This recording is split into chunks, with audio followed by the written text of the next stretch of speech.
នៅក្នុងភូមិដំបានដ៏ស្ងប់ស្ងាត់មួយមានក្មេងស្រីម្នាក់ឈ្មោះទេវី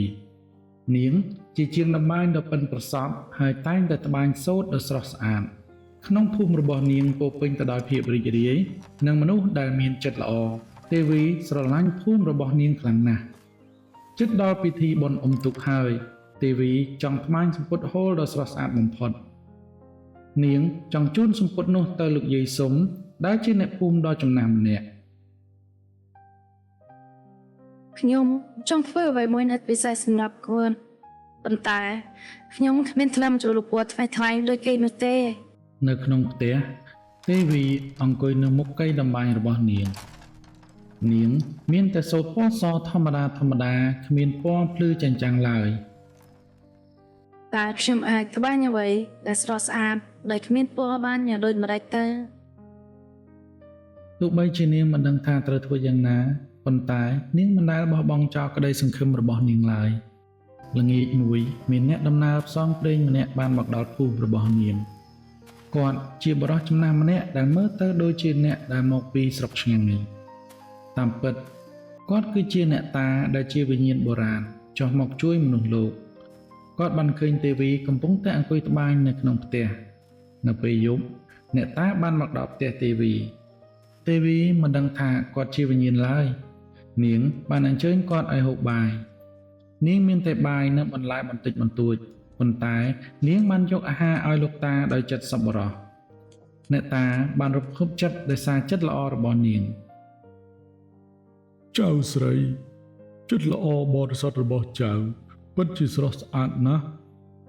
ចៅមិនត្រូវការថ្នាំជ្រលក់ពណ៌ដែលថ្លៃដើម្បីត្បាញក្រណាត់ស្រស់ស្អាតនោះទេ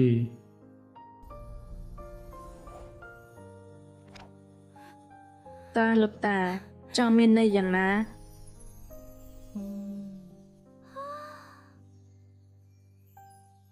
ចៅមើលនោះទៅពន្លឺច័ន្ទពេញវងបញ្ចេញពន្លឺដ៏ភ្លឺចែងចាំងនៅលើផ្ទៃទឹកពន្លឺព្រះច័ន្ទនេះហើយគឺជាពណ៌ដែលចៅត្រូវការទេវីមើលទៅពន្លឺព្រះច័ន្ទនោះដោយភាពអស្ចារ្យក្នុងចិត្តពន្លឺច័ន្ទនេះណាមិនមែនគ្រាន់តែជាពន្លឺទេណាចៅ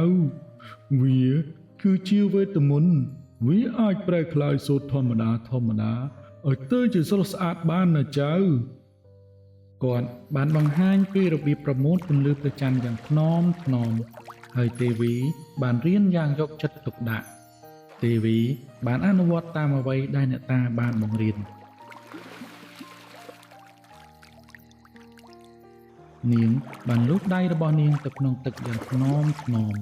ពន្លឺព្រះច័ន្ទបានជាប់នឹងម្រាមដៃរបស់នាងដូចជាវត្ថុរាវពណ៌ប្រាក់អញ្ចឹង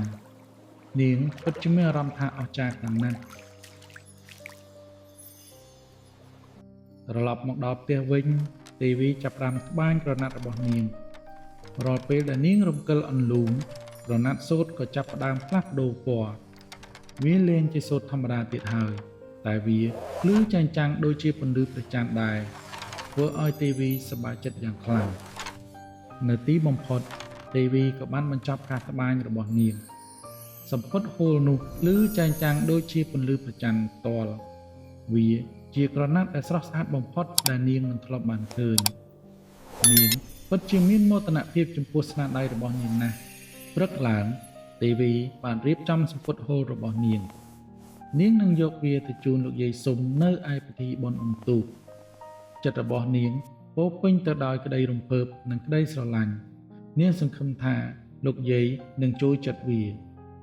ទេវីបានដើរកាត់ភូមិយ៉ាងសប្បាយរីករាយអ្នកភូមិផ្សេងទៀតកំពុងស្លៀកពាក់ស្រស់ស្អាតនាងបានកាន់សំពត់ហូលរបស់នាងយ៉ាងប្រយ័ត្នប្រយែងសំឡេងតន្ត្រីនិងសំណើចបន្លឺឡើងពេញភូមិ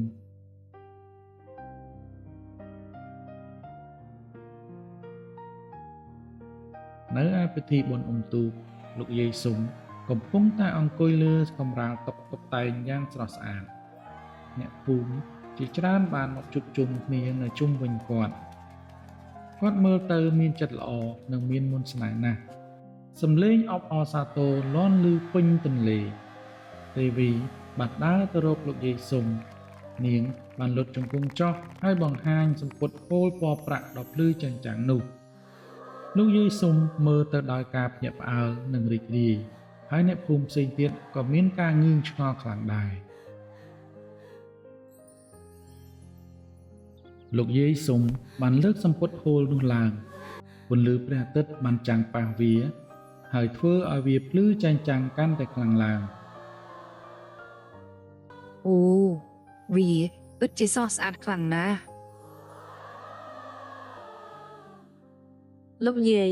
សម្ពុតហូលនេះខ្ញុំមិនបានជ្រួតពណ៌ដែលថ្លៃថ្លៃនោះឡើយប៉ុន្តែខ្ញុំបានត្បាញវាដោយពលិព្រះច័ន្ទនិងចិត្តដែលពោពេញទៅដោយការដឹងគុណណាលោកយាយ នាងបានរៀបរាប់ពីអ្វីដែលអ្នកតាបានបង្រៀនទឹកមុខរបស់នាងពិតជាស្មោះត្រង់ណាស់